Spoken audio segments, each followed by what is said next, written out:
ముందుగా ఈ ఆంధ్రప్రదేశ్ రాష్ట్ర ప్రజానీకానికి అందరూ కూడా నేను నమస్కారాలు తెలియజేస్తున్నాను.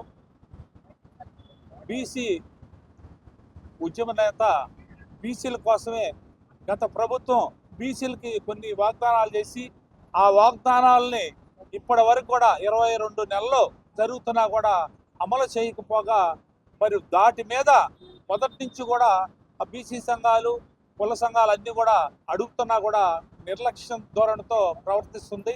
ఆ నేపథ్యంలో బోడే రామచంద్రయ్య గారు బీసీలందరి తరపున ఆయన మరి గవర్నమెంట్కి గతం పోయిన నెల 22వ తారీఖున మరి ఆల్టిమేట్ జారీ చేసి మరి బీసీలకి ఏవైతే ఇవన్నీ కూడా గవర్నమెంట్ ప్రకటించినటువంటి కార్యక్రమాలే. ఏంది బీసీలకి రక్షణ చట్టం తెస్తామని చెప్పారు. అట్లాగే చట్టసభల్లో స్థానిక సంస్థల్లో మరి ఉద్యోగాల్లో కూడా బీసీ రిజర్వేషన్లు ఇస్తా అన్నారు. తర్వాత కులగణన జనగణన చేస్తా అన్నారు. తర్వాత ఇవన్నీ కూడా గవర్నమెంట్ చేసినాయి. కార్పొరేషన్లు నిధులు కానివ్వండి, ఇవన్నీ.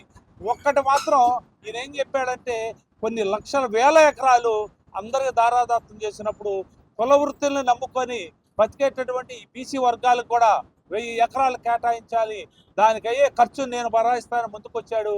అవన్నీ కూడా చెయ్యదగినవే, అవన్నీ కూడా న్యాయబద్ధమైనవే. అటువంటి డిమాండ్స్ని మరి ప్రభుత్వం ఇప్పటి వరకు కూడా సానుకూలంగా స్పందించకపోగా ఇప్పటి వరకు కూడా మరి ప్రభుత్వం నుంచి ఎటువంటి ఆయన ఆమరణ నిరాహార దీక్ష చేస్తున్నప్పుడు కూడా నిర్లక్ష్యతో వహించడం అనేది అది బీసీ జాతి యావత్ ఆంధ్రప్రదేశ్ రాష్ట్ర పౌరులందరూ కూడా గమనించాలా. ఈ ప్రభుత్వం ఏ విధంగా స్పందిస్తుంది ప్రజా సమస్యల మీద అనేది. బోడే రామచంద్రయ్య గారు ఆయన 2-3 రోజుల నుంచి ఇప్పుడు 48 గంటలు గడిచింది, ఆయన ఆరోగ్యం కూడా క్షీణించింది, మాట్లాడలేని పరిస్థితులు అన్నారు. ఎండలు తీవ్రంగా ఉన్నాయి. అయినప్పుడు కూడా ఆయన మేము ఎంత చెప్పినా కూడా బీసీ సంఘాలు కుల సంఘాలు ఇప్పుడు రాష్ట్రం నుంచే కాకుండా తెలంగాణ రాష్ట్రం జాతీయ స్థాయిలో కూడా నాయకులందరూ కూడా సపోర్ట్ చేస్తున్నారు. జాతీయ స్థాయిలో పార్టీలు యాదవ సంఘాలు అయితే దేశవ్యాప్తంగా ఉద్యమం చేస్తాం, సహకరిస్తామని పిలుపునిచ్చినాయి. మరి ఈ నేపథ్యంలో ఇప్పటికైనా మేము ఒకటే చెప్తున్నాం, గవర్నమెంట్ నుంచి ఎటువంటి ప్రతిపాదన లేదు. కనీసం ఆయన ఆరోగ్య స్థితి గురించి తెలుసుకోవడానికి ఒక గవర్నమెంట్ డాక్టర్ను పంపించట్లేదు. ఇక్కడ మరి ఎటువంటి ఏమైనా వైలెన్స్ ఏదైనా ఇబ్బంది జరుగుతుందంటే ఎటువంటి ప్రొటెక్షన్ లేదు. అంటే బీసీలు అంటే ఎంత నిర్లక్ష్య ధోరణి ఉన్నది మనం దీన్ని బట్టి తెలుస్తుంది. కాబట్టి మేమైతే ఒకటే చెప్తున్నాం, జరగబోయే పరిణామాలకి పూర్తిగా బాధ్యత ఈ రాష్ట్ర ప్రభుత్వం ఉంచాల్సిన అవసరం ఉంది. ఆయన ఆరోగ్యం అయితే క్షీణించింది, ఆయన పూర్తిగా ఇబ్బంది పడుతున్నారు. బీసీ సంఘాలు కుల సంఘాలు అన్నీ కూడా ఇంకా పూర్తి స్థాయిలో రాబోతున్నాయి. కాబట్టి ఇప్పుడే వెంటనే మీరు స్పందించి చర్చలకి సానుకూలమైన చర్చలు మీరే వచ్చి మాట్లాడి మా డిమాండ్స్ని అంగీకరించి మరి పూర్తిగా వెంటనే ఈ ప్రభుత్వం దీని మీద స్పందించాలని నేను మనస్ఫూర్తిగా కోరుకుంటూ, ఇక్కడ ఉన్నటువంటి మరి పాత్రికేయ మిత్రులు అందరూ కూడా దీన్ని ఏంటంటే కొంతమంది కావాలని విషప్రచారం చేస్తారు. ఆయన పూర్తిగా నిన్న కళ్ళు తిరిగి పడిపోవడం జరిగింది, ఆరోగ్యం పూర్తిగా క్షీణించింది. ఇప్పుడు కాబట్టి ఇది ఆలోచించి మరి ఈ ప్రభుత్వం మాత్రం బీసీల పక్షపాత అయితే మాత్రం వెంటనే వచ్చి మరి ఇక్కడ ఈ శిబిరానికి వచ్చి మీరు మీ యొక్క దృక్పథాన్ని తెలియజేయాలని కూడా నేను మనస్ఫూర్తిగా తెలియజేస్తున్నాను. సమాజ్వాదీ పార్టీ రాష్ట్ర అధ్యక్షుడిని బోడే రామచంద్రయ్య గారు, బీసీవై పార్టీ వ్యవస్థాపక అధ్యక్షులు, ఏదైతే బీసీ ఎస్సీ ఎస్టీ ముస్లిం మైనార్టీల కోసం ఈరోజు దీక్ష పెట్టాడు ఆమరణ, ఈరోజు 3వ రోజు వచ్చింది. ఏవైతే డిమాండ్స్ నేను మళ్ళీ రిపీట్ చేయను, ఎందుకంటే ప్రభుత్వానికి 40 రోజుల ముందే మనం అల్టిమేటివ్ ఇచ్చాం కాబట్టి మరి ఆయన ఆరోగ్యం క్షీణించే దశకు వచ్చింది, చాలా డేంజర్ జోన్కి వెళ్ళిపోయారు. అది ప్రభుత్వంలో కూడా ఏ చిన్నది వచ్చినా కూడా పెద్ద పెద్ద మీడియాలో పేపర్లు వేసేటువంటి వీళ్ళు 4th ఎస్టేట్గా ఈ దేశంలో 4th ఎస్టేట్గా ఉన్నటువంటి జర్నలిస్టులు మరి ఏ ఒక్క పేపర్లో కూడా చిన్న కాలంలో కూడా రాకుండా ఏదో కుక్కతో కొంకరంటే అది రాయటం ఇంకోటి రాయటం ఏ కాలాలు చేస్తున్నారు. కానీ బీసీ సోదరులు, దళిత సోదరులు, బడుగు బలహీన వర్గాలు ఈరోజు 3వ రోజు ఆయన ఆరోగ్యంపై చాలా ఆందోళన చెందుతూ ఉన్నాం. అందరం కూడా రాష్ట్రం నుంచి ఎన్నో ఫోన్లు వస్తున్నాయి. అఖిలేష్ యాదవ్ గారు కూడా సపోర్ట్ చేసి ట్వీట్ చేశారు. అట్లాగే విజయసాయి రెడ్డి గారు కూడా ట్వీట్ చేశారు. ట్విట్టర్లో అనేక మంది పెద్దలు వస్తున్నారు. కానీ మేము చెప్తుంది ప్రభుత్వానికి ఒకటే చెప్తున్నాం, మరి చంద్రబాబు నాయుడు గారికి తెలియదు ఏం కాదు, మేము అడిగిన డిమాండ్లు మీరు చెప్పినవే, మీ మేనిఫెస్టోలో పెట్టినవే. దానికోసం కూర్చుంటే మనిషి ప్రాణాలు పోతున్నా సరే మీరు పట్టుకుంచుకోరా? కూతవేడి దూరంలో డీజీపీ ఆఫీస్ పెట్టుకొని ఒక్క కానిస్టేబుల్ని కూడా ఇవ్వకుండా ఖబర్దార్ చెప్తా ఉన్నాం చంద్రబాబు నాయుడు, ఈ మూల్యం చెప్పి చెల్లించుకుంటారు మీరు. ఈ ప్రభుత్వం ఒక్క కానిస్టేబుల్ కూడా ఇవ్వకుండా బీసీల ప్రాణం అంటే లెక్కలేదా మీకు అని చెప్తున్నాం. 2-3 గంటల్లో దేశవ్యాప్తంగా రాష్ట్ర వ్యాప్తంగా నిరసనలు జరగడానికి బీసీ సోదరులు ఇప్పుడే వివిధ గ్రామాల నుంచి బయలుదేరారు. ఇప్పటికైనా మీరు తెలుసుకోండి, మీరు ఇచ్చిన హామీలను మేము నెరవేరుస్తామని చెప్పి చర్చకు రాకపోతే మేము 12 గంటల చూస్తున్నాం, గంటలతో సహా చెప్తున్నాం.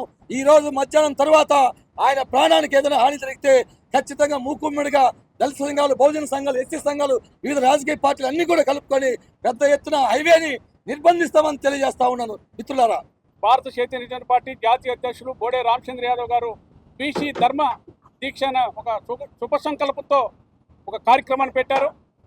ఈ రోజుకి మూడో రోజు ఆయన ఆరోగ్య పరిస్థితి కూడా చాలా క్రిటికల్ పరిస్థితిలో ఉంది. మరి నేను ఈ రాష్ట్ర ముఖ్యమంత్రి నారా చంద్రబాబు నాయుడు గారిని అడుగుతున్నాను, బీసీలకి మేము అది చేశాం ఇది చేశామని చెప్పి కళ్ళకప్పుల మాట చెప్తున్నారా ముఖ్యమంత్రి గారు? ఈ బీసీ నాయకుడు మీకు కనపడలేదా? ఈ దీక్ష మీకు కనపడలేదా? ఒక రాష్ట్ర ముఖ్యమంత్రి అయి ఉంటే బాధ్యతాయుతంగా ప్రవర్తిస్తున్న మీరు 2029 ఎలక్షన్లో బీసీ ఓట్లు మీకు వేస్తారా అని అడుగుతున్నాం మేము. మరి బీసీ మంత్రులు ఎక్కడికి పోయారు?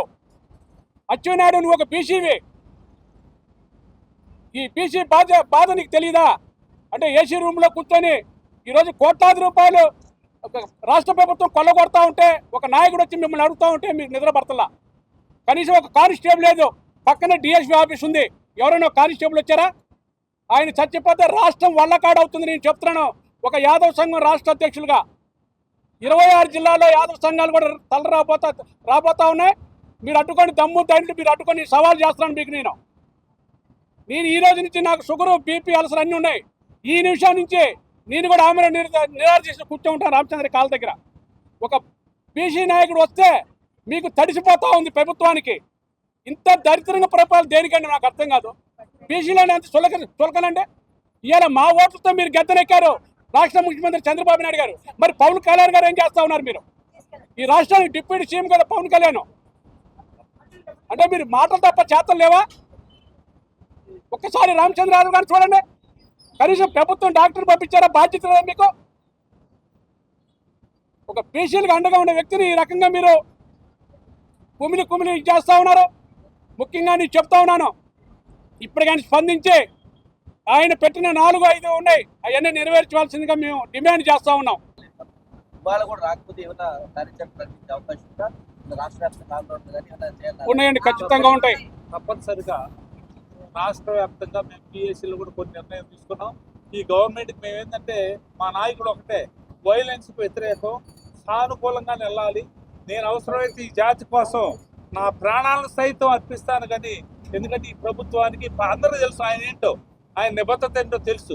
కాబట్టి ఆయన కొన్నిటికి శ్రీకారం అయి ఉన్నాడు. మేమైతే ఒకటే చెప్తున్నాం, ప్రజా సంఘాల తరఫున బీసీ అందరూ కూడా ఆయన సుభిక్షంగా ఉంటే అందరూ కూడా మేలు జరుగుతుందని ఆలోచిస్తూ ఇక రానున్న రోజున అవసరమైతే రాష్ట్ర బంధుకు కూడా పిలిపిపోతున్నాం. ఈ ప్రభుత్వం కనుక అదికి రాకపోతే రాష్ట్ర వ్యాప్తంగా ఈ ఆందోళనలో రాష్ట్రాల్లోనే కాకుండా జాతీయ స్థాయిలో కూడా వచ్చి నాయకులు పాల్గొబోతున్నారు. మనం చూస్తే మరి పూలే గారి మునిమనవరాళ్ళు, అంబేద్కర్ గారి మన మండల గారి వాళ్ళ మనవడు వీళ్ళు కూడా అంతే. వాళ్ళు రావటం అంటే ఇది దేశవ్యాప్తంగా వెళ్ళిపోయింది. రామచంద్ర యాదవ్ గారు ఆయన జాతీయ బీసీ నాయకుడు, అట్లాగే బీసీవై పార్టీ అధ్యక్షుడు. కాబట్టి ఇది పూర్తిగా ఇప్పటికీ కూడా మేము సానుకూలంగానే స్పందిస్తున్నాం. ఎవరిని వైలెన్స్కి వెళ్తున్నాం, రాజకీయ పార్టీలు అంటే ఈ సమాజానికి ఇబ్బంది పెట్టే విధంగా వైలెన్స్ చేస్తారు, మేము వాటికి వ్యతిరేకం. ఈ ప్రభుత్వం మాత్రం వెంటనే మా సోదరుడు చెప్పినట్టు, ఎందుకంటే ఇక్కడ పార్టీలకు అతీతంగా డైరెక్ట్ మాట్లాడుతున్నారు, ఇంకా ముదిరితే పరిస్థితి సాయంత్రానికల్లా ఈ ఉద్యమం తీవ్ర రూపం దానిపోతుంది. ఈ లోపు మీరు కనుక స్పందించి మరి సానుకూలమైనటువంటి మీ ధోరణి రాకపోతే మాత్రం రాబోయే పరిణామాలకు మాత్రం ఈ ప్రభుత్వం పూర్తి బాధ్యత వహించాలని కూడా నేను కోరుకుంటున్నాను. ఈరోజు బీసీవై పార్టీ తలపట్టినటువంటి బీసీ ధర్మదీక్ష నుండి మాట్లాడుతూ ఉన్నాం. నేను బీసీవై పార్టీ రాష్ట్ర కార్యదర్శి సభ్యుడిని మరియు వృత్తిరీత్యా నేను వైద్యుడిని. ఇక్కడ గత 48 గంటల నుంచి కూడాను అన్నగారు ఆమరణ నిరాహార దీక్షలో ఉన్నారు. ఆయనని ఒక వైద్యుడిగా పర్యవేక్షిస్తూ ఆయనకి ఎన్నో సూచనలు చేస్తూ వచ్చాము. కానీ ఆయన ఎటువంటి రక్త నిర్ధారణ పరీక్షలు చేసుకోవడానికి కానివ్వండి, వైద్యం చేసుకోవడానికి కానివ్వండి, ఫస్ట్ ఎయిడ్ చేసుకోవడానికి కూడా ఆయన సహకరించడం లేదు. కానీ ఆయనకి ఈ రాష్ట్ర ప్రజలు ఎంత ముఖ్యమో ఇలాంటి గొప్ప నాయకుడు మాకు అంతే ముఖ్యం. కాబట్టి ఆయన ప్రాణాలను కాపాడుకోవాల్సినటువంటి బాధ్యత ఆయన అభిమానిగా, ఆయన అనుచరుడిగా, ఒక వైద్యుడిగా నా పైన ఉంది. కాబట్టి నిన్న నుంచి కండిషన్ చాలా దిగజారుతూ వచ్చింది. ఎప్పటికప్పుడు అన్నగారికి హెచ్చరిస్తూనే వస్తున్నాం. కానీ ఆయన చాలా మొండి తీరుతో ఈ రాష్ట్ర ప్రజల కోసం నేను నా శరీరాన్ని కూడా పణంగా పెట్టడానికి సిద్ధంగా ఉన్నా అని చెప్పేసి నన్ను సర్ది చెప్తూ వచ్చారు. కానీ నిన్న రాత్రి కూడా నేను చెప్పడం జరిగింది, అన్న మీకు మొత్తం ఎలక్ట్రోలైట్స్, మినరల్స్ మరియు మెటబాలిక్స్ అన్ని కూడా దిగజారుతున్నాయి, కనీసం నన్ను తెలుసుకొనివ్వండి, వైద్య నిర్ధారణ పరీక్షలకైనా నాకు సహకరించండి కోరాను. కానీ ఆయన ఎట్టి పరిస్థితుల్లో కూడా వైద్య నిర్ధారణ పరీక్షలు చేసుకోవడానికి కూడా సహకరించలేదు. నాకు అర్థమవుతుంది ఏంటంటే ప్రభుత్వము ఈయన యొక్క ఆరోగ్యాన్ని పరీక్షించేటువంటి శ్రద్ధ లేదు, మరియు ఈయన జీవితం మీద ఇతన్ని కాపాడుకోవాలనేటువంటి బాధ్యత ఈ ప్రభుత్వానికి లేదని అనిపిస్తూ ఉంది. నాకు ఇంటెలిజెన్స్ డిపార్ట్మెంట్ వాళ్ళు కూడా గత 48 గంటల నుంచి కూడా ఫోన్ చేస్తున్నారు, ఈయన ఆరోగ్య పరిస్థితి ఎలా ఉంది అని అడుగుతున్నారే తప్ప గవర్నమెంట్ నుంచి ఒక వైద్యుని పంపించడం కానీ, లేదా రాత్రి ఇక్కడ ఎటువంటి రక్షణ లేకుండా ఇక్కడ నిరాహార దీక్ష చేస్తూ ఉన్నారు. పోలీసు యంత్రాంగాన్ని ఇక్కడ ఇవ్వడం కానివ్వండి, రక్షణ ఇవ్వడం కానివ్వండి, ఇటువంటి కార్యక్రమాలు ఎక్కడ కూడా చేయడం లేదు. కనీసం ప్రభుత్వం వైపు నుంచి ఇటువైపు తొంగి కూడా చూడడం లేదు. మరి ఇటువంటి పరిస్థితుల్లో తెల్లారుజామున 6 గంటలకు ఆయన సడన్గా అన్కాన్షియస్కి వెళ్ళిపోయేటువంటి పరిస్థితుల్లో, తప్పని పరిస్థితుల్లో ఫస్ట్ ఎయిడ్ చేసి నేను ఆయనకి సెలైన్ పెట్టడం జరిగింది. తర్వాత ఆయనకి హెచ్చరిస్తూ ఉన్నాము. ఆయన మరి పరిస్థితి కూడా విషమిస్తూ ఉంది. ఈ విధంగా ఉంటే కనుక కిడ్నీలు పాడవుతాయి, గుండె కూడా అడ్డాకు వచ్చేటువంటి అవకాశాలు కూడా ఉన్నాయి. ఇంకో విషయం ఏంటంటే ఆయనకి షుగర్ కూడా ఉందని తెలుస్తోంది. మరి ఈ పరిస్థితుల్లో ఆయన పరిస్థితి ఇంకా విషమించేటువంటి పరిస్థితి ఉంది. మరి ఆయనకి HbA1c ఎంత ఉంది, ఆయనకి షుగర్ లెవెల్స్ ఎలా ఉన్నాయి ఏంటి అనేది ఈ పరీక్షలన్నీ కూడా చూసుకోవాలి, రక్త నిర్ధారణ పరీక్షలు చేసుకోవాలి, ఆయన మెరుగైనటువంటి వైద్యం పొందాలి. లేనిచో ఆయన ప్రాణాలకే ప్రమాదం అని చెప్పేసి తెలియజేస్తా ఉన్నాను. ప్రధానంగా భారత చైతన్య యువజన పార్టీ జాతీయ అధ్యక్షుడు మన సోదరుడు రామచంద్ర యాదవ్ ఆరోగ్య స్థితి దిగజారి పరిస్థితి అందరికీ కూడా ఆందోళనకరంగా ఉంది. దీనికి ప్రభుత్వం మూల్యం చెల్లించుకునే పరిస్థితి వస్తుందని వెంటనే చర్య తీసుకోకపోతే 12 గంటల తర్వాత మేము రాష్ట్ర వ్యాప్తంగా ఆందోళన చేపట్టి మిమ్మల్ని స్తంభింపజేయడానికి సిద్ధంగా ఉన్నానని ఈ ప్రతి ఒక్కరికి తెలియజేసి మీడియా ద్వారా మీ అందరికి కూడా ఆలోచనని మేము తెలియజేస్తున్నాం.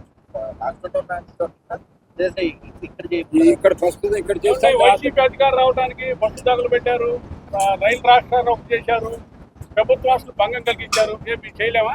మాకు చేత కదా, అది జరుగుతుంది. రాష్ట్రారోగ్యాలు జరుగుతాయి, ప్రస్తుతం రాష్ట్ర రాజధాని కేంద్రంలో జరుగుతాయి.